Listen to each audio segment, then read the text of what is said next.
No, headgum, go away. All right, and I'm going to go to gallery view. There we go. Okay, so now we're officially starting the chapter 8, helping your prospects become customers or distributors. It's started off talking about how it's your job to guide them to a decision, and then it goes into talk about the study guide goes into talk about what was he talking about when he was talking about what he did wrong in his early years of network marketing. And I think we could probably all relate to that. I know I can, but I thought maybe we could talk about that for a couple minutes. So what were y'all able to relate to that? Definitely. I'm still making a lot of them. Me too. Vomiting plexus all the time now. I'm learning to build a relationship more first instead of just jumping right in. And then I always use, when I had questions, I would always answer with all the options to buy and all the prices. Mm-hmm. And then different people. So I've readjusted and approached differently now.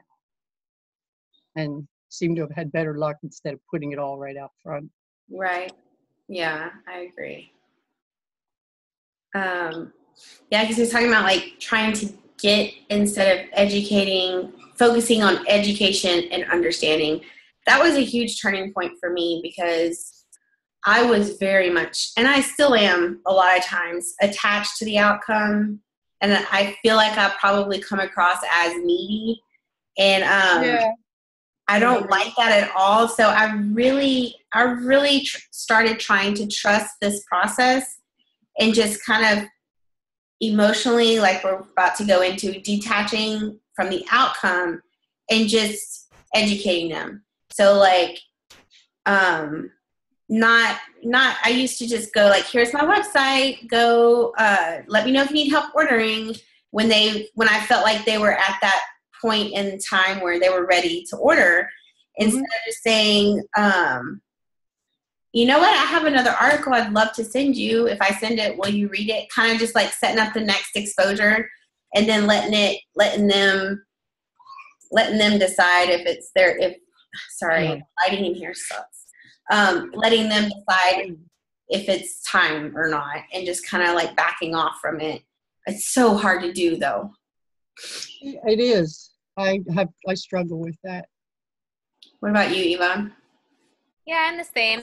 I'm kind of trying to get over that, looking at the outcome part of it, because even in like my contacts, I'll send a lot of information and then check to follow up, but I don't really know, okay, setting up that next encounter and forgetting about I need them to sign up, or I would love for them to be a customer today, tomorrow. And so I'm trying to figure out how to get that balance of still having that goal, but at the same time really focusing it more on the education part of it.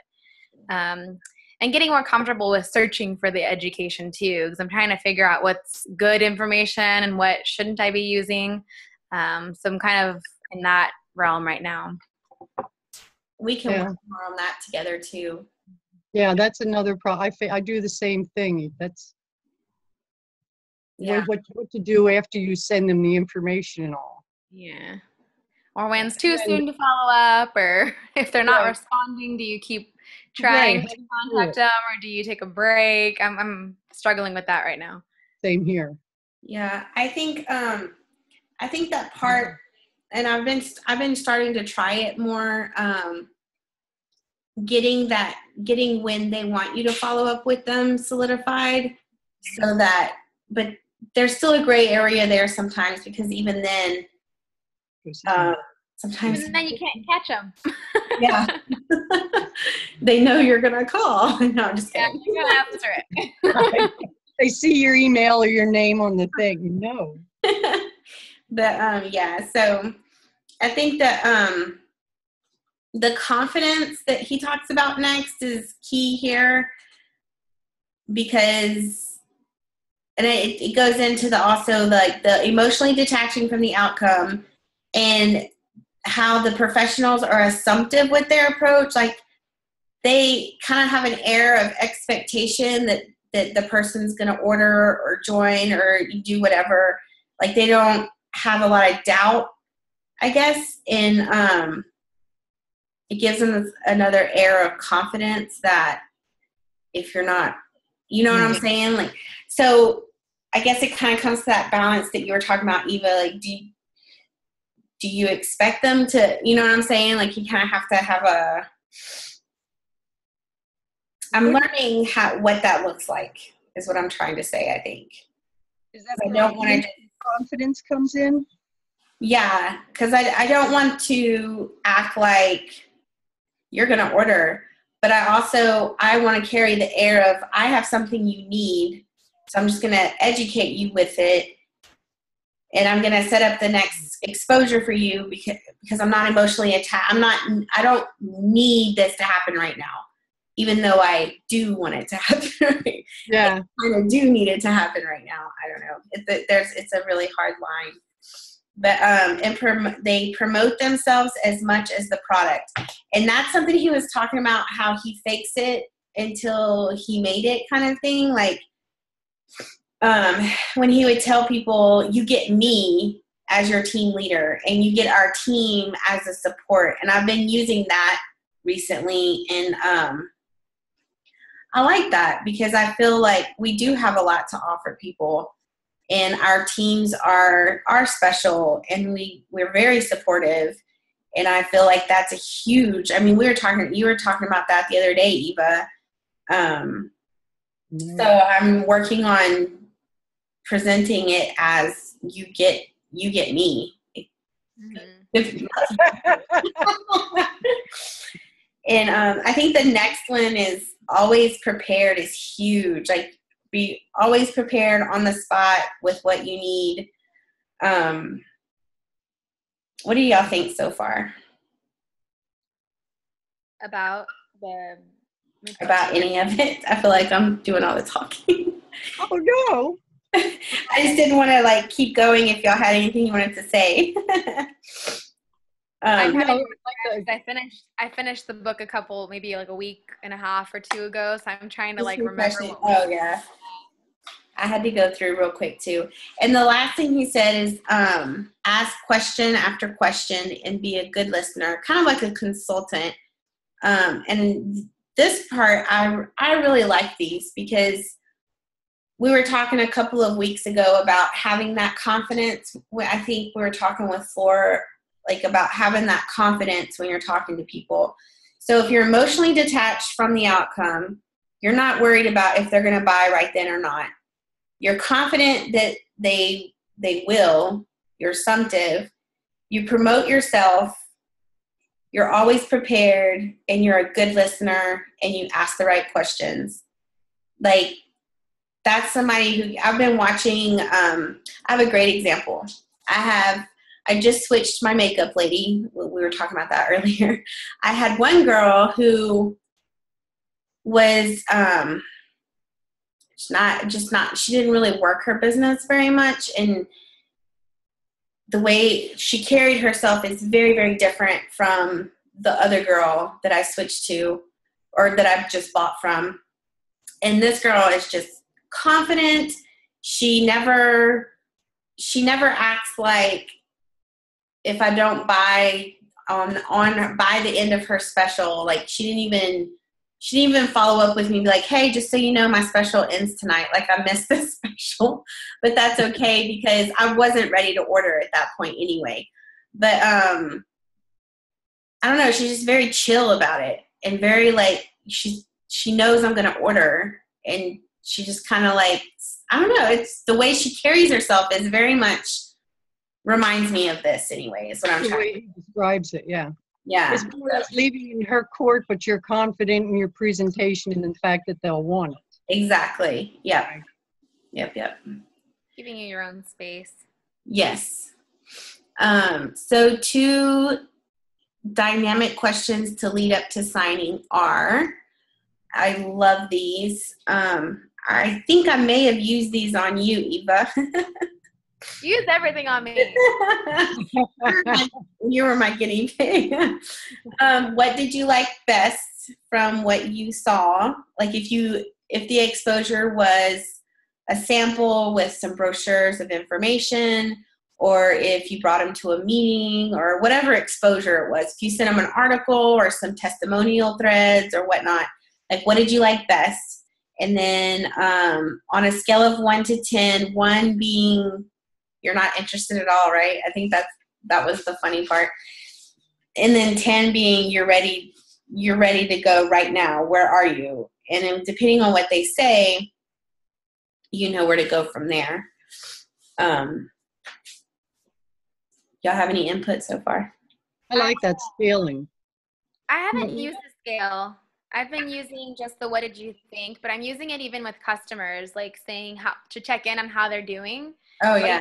Best about the products, you know, just kind of leading up in that way. And it kind of stimulates conversation because I don't want to just be like, hey, how's it going? And I don't want to hear negative. So I don't leave it that open. Right. Cause it's, you know, for me, the customers are so early in their process. Mm-hmm. And so asking that with follow up for them is helping. I haven't done the scale though. I'm I guess not comfortable with that one yet. I think I may have asked you, and I don't know if I use like on a scale of 1 to 10, but I kind of like tried to gauge where, like with your responses to everything else and your body language and the way you were talking about wanting to do it. I haven't used it a ton of times myself, but I need more practice with that for sure. Cause like I don't know if he went into like at what point you actually use that question, that scale, because I don't think he does go into that. Cause I wouldn't be comfortable using that with someone I just started talking to. I know. I was wondering, how would you fit that in? There must be a way you can word that, or maybe reword it so that you could use it in the presentation or in or after the presentation, rather. Yeah, like if you're presenting the business to someone, right? Yeah, it seems like it's just right after you've asked the question about what you like best, and then okay, well, on a scale of it just goes straight into it. And I guess with practice, it might be something that's more comfortable to do once you've done it a few times. Yeah. I guess it goes back to the power of questioning, how he talks a lot about network marketers ask questions. They don't just offer a product. And so that's just keeping the questions rolling out. It has to be organic. Yeah. Like from your point of view, when like take us back to that lunch at the Greek place when we had lunch, and I don't remember if I asked you this specific question or not, but like towards the end when you were, because you kind of told me I'm going to go home and talk to my husband about it and right. Blah blah blah. So I don't know where in that conversation do you feel like it would have felt comfortable for you had I asked you that question? You know what I mean? Yeah. I don't know. Because I just kind of I took what you were doing as the way you were talking as maybe a 7 or 8 in my head, and you needed another exposure, or you needed more time to talk to your husband about it. So I guess I just kind of took what you were saying as the scale without really asking the question. Right. Necessarily. Yeah. Did you ever have anybody ask you that? No. No, because I think I had one of the other times I've tried stuff, and I always felt as if it put me on a spot. I feel like that too. So that's why I said reword. Yeah, I think that uncomfortable because I was thinking if they're asking me that way, I don't know. I think it might have pushed the wrong button. And it's not. I feel that way too. Yeah, I feel like it has to be organic. It has to be you, like. And he said we have to take this stuff and make it work for us. Maybe numbers are just not in my chat. Maybe that would fit in with the color personalities from Big Al. Yeah. Yeah, true. Because for me, if I have someone sitting there like Eva was, and she looks excited about it and says, I'm going to go talk to my husband and I'll let you know by this day or whatever, like, I'm going to take that as okay, and kind of gauge it from there instead of like, okay, now I need to ask you this question. Right. Cool. So, I think I may have reworded these next questions too. I've met with someone else around the same time, but like so the 4 questions to close, based on what you've just seen, how much would you need to earn per month to make this worth your while? Did I ask you that? I don't think so. No, okay. Must have been the other girl. I don't think we talked too much business until I signed up, but I was kind of quick. Yeah. And I may have roundabout like asked it in a different way to kind of gauge at how committed you felt like you were to and how many hours you'd be willing to work a week. And at some point we figured that out, but I don't know. But yeah, so he's talking about just asking someone, like, based on what you've seen and what you've read, how much would you need to earn per month to make this business worth your while? And then how many hours could you commit a week to develop that amount of income? And then how many months would you work those hours to make that? And then ask them, if I could show you how to do that in that amount of time for that amount of months, would you be ready to get started? And I guess that's just kind of like going deeper with your questioning and figuring out. And that also comes down to talking to people about why they start a business. Like, if they're starting the business to get their products covered, then they only want a couple $100s a month. And then you can, okay, well, if you only want a couple $100s a month to cover your business, to cover your products, then let me show you how you can make that amount of money. Or if their why is, I want to make $500 a month, or, I want to make my car payment, or I want to make the mortgage, or I want to go all the way to the top, then you know where you need to work with them at. And I guess just kind of rewording the questions like we were talking about to work for you. Input.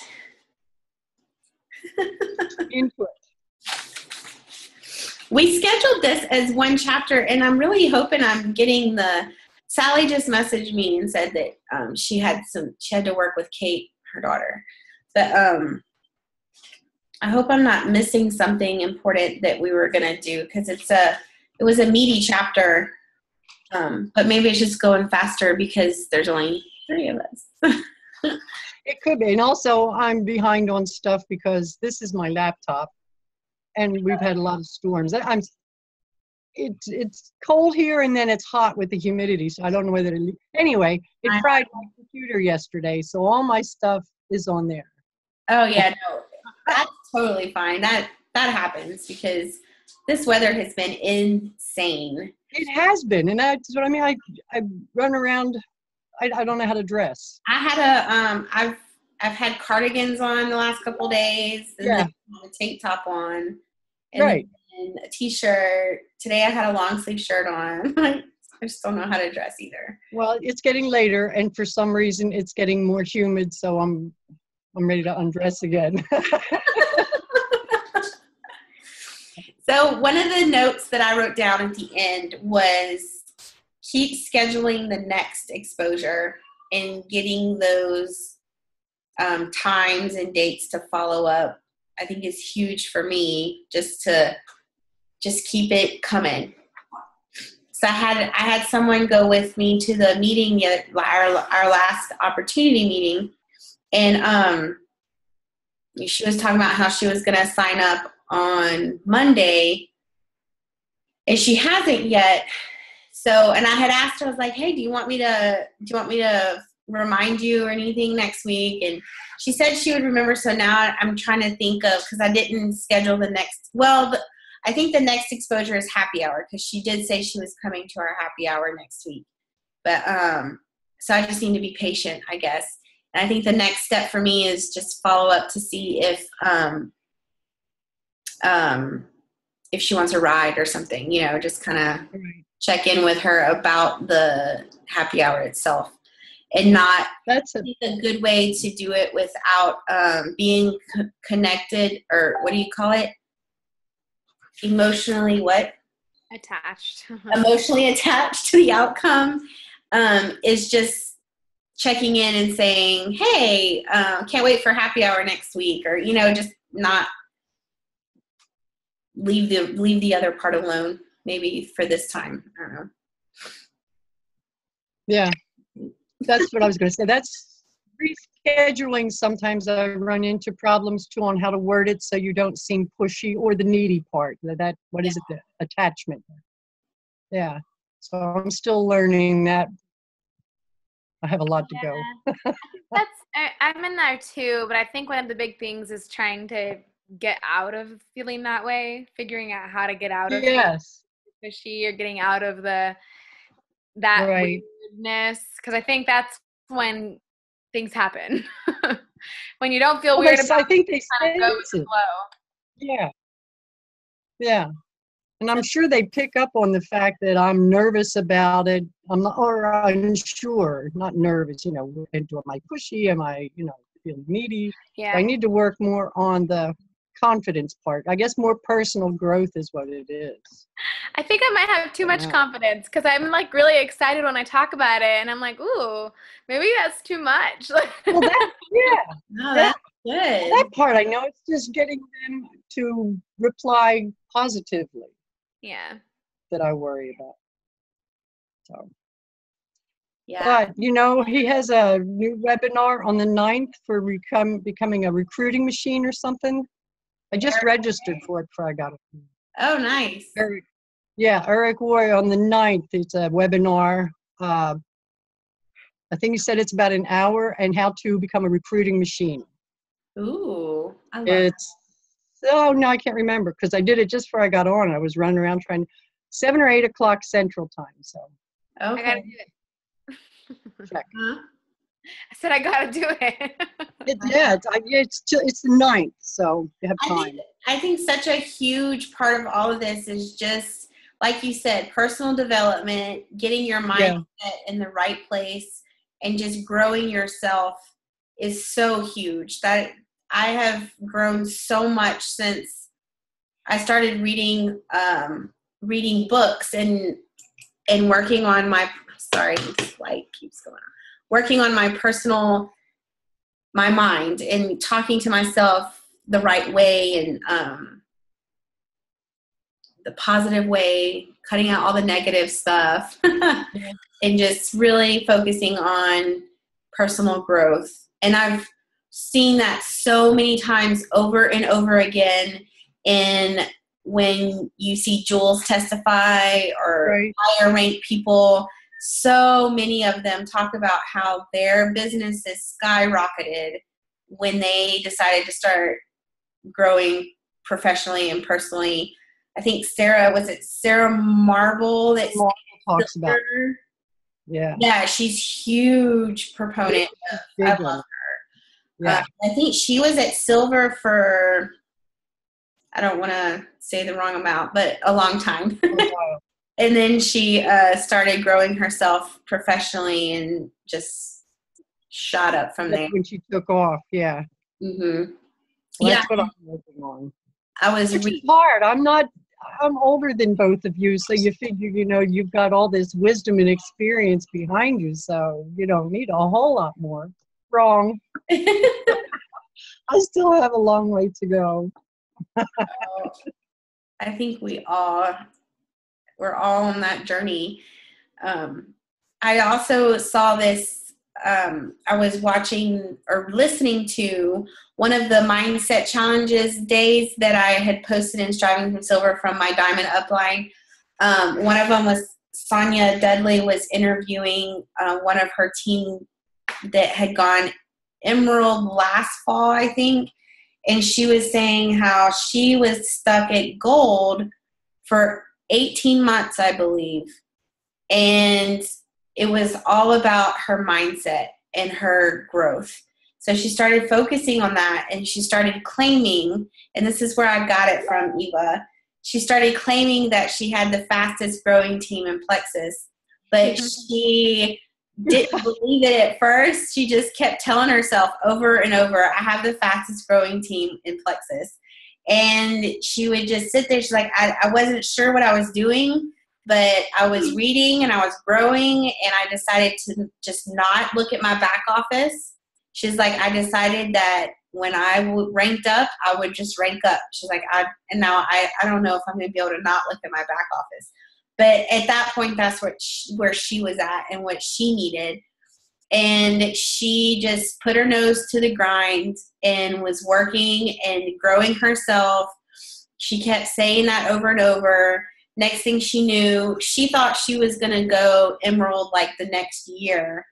And next thing she knew, she was promoting and getting announced. And then next thing she knew, she was promoting again. And I think by the time, I don't know, at some point she's like, I guess I could look at my back office again. Because she just was investing in her team and just doing the work and not focused on the numbers. And just kept claiming it and kept claiming it. And she went Emerald that fall instead of the next year. So it was just really powerful to listen to it. And just, I don't know, just so much has to start with our own minds and our own blocks and our own stories. Yeah. I have to get more of my affirmations reposted like that one and put them up, things like that. I have sticky notes all over my bathroom mirror. And if you see my mirror back here, I put my vision board and then the team vision board and all that. So that's kind of what I want to talk to you about, Eva, when we get together. But anyway, well, I think that's it for tonight. Does anybody else have anything they want to? No, this was great. I'm so glad. I'm really, really pleased I got to make it. Although it's a rainy, awful day. I've been in and out. So next time we're on, I'll have makeup and stuff. Oh, you look great. No, I never go anywhere without makeup. You're a natural beauty. Agreed. Well, I just came from the gym, so I'm nice. Oh, you're so pretty. Look at you. You're gorgeous. You girls are really gorgeous. Oh, thanks. Thank you. Oh, sure. Well, I had a blast tonight, and I'm glad we got to know you a little bit, and that you were able to join us. Hope to see you again next week. Yes, definitely. I'm not going to let anything else schedule for this time slot next week. All right. So, Cool. so that we get back in here. And then hopefully this is good. Either that or have my computer running again. So. Well, when was that webinar? You said the 9th? Is that The 9th. I just got the email tonight before I got on here. Okay. And I was running around trying to make sure I had everything set up to get this started. What time on the 9th? That's what I'm not sure. Here, I think it's 7 or 8 Central. I only registered and clicked real quick to get on here. Maybe so I'll do 7 and we can do both. Yeah, maybe so. The 9th, isn't that a Thursday? Yeah. Oh, see, it never fails. But how awesome would it be if it's 7 Central, we could do that and then hop on our book study. Okay. I wonder how long the webinar is. Did it cost? He said about an hour. No, it's free. Oh, sweet. Okay. Yeah, because he said there was too much information from one of his regular videos. So he was offering the free webinar for becoming this recruiting machine. Nice. Awesome. Well, thanks for telling us about it. Sure. I just remembered all the details. But I was in such a hurry because I was running behind. If you, if it would be an easy thing for you to do, could you post the link to it? I sure can put it on Silver at our yeah. Or and also the book study group. Are you in the book study group, right? Yes. Can you post it there for everybody? Because there's people in the book study group that aren't in Striving for Silver. Okay. Also, if you don't. All right. Or I can I'll just get that before I sign off of this laptop for good tonight. I can always just copy it and move it over if I didn't even think about that. Yeah, I can do that. Thank you. Get it posted definitely by tomorrow. Make sure that everybody has that because it sounds like it's going to be really good. That So. sounds very exciting and something that I need. But I can't believe it. This has happened every time it's something, this is supposed to occur, is something came up that another meeting or something, and I couldn't attend. It happened. That's why we record it. Thank goodness for storms. Where'd you record it? I couldn't find the other ones. I'm glad you mentioned that. I post them. I load them on YouTube, and I post the link in the book study group. Okay, I see. I missed it then. All right. Okay. All right. And then I'll send the other one. No. Awesome. I'm gonna hit stop recording now. I totally forgot to do that. Oh yeah, we didn't need all that on there. We'll see y'all next week. We'll be here all week. I'm just kidding.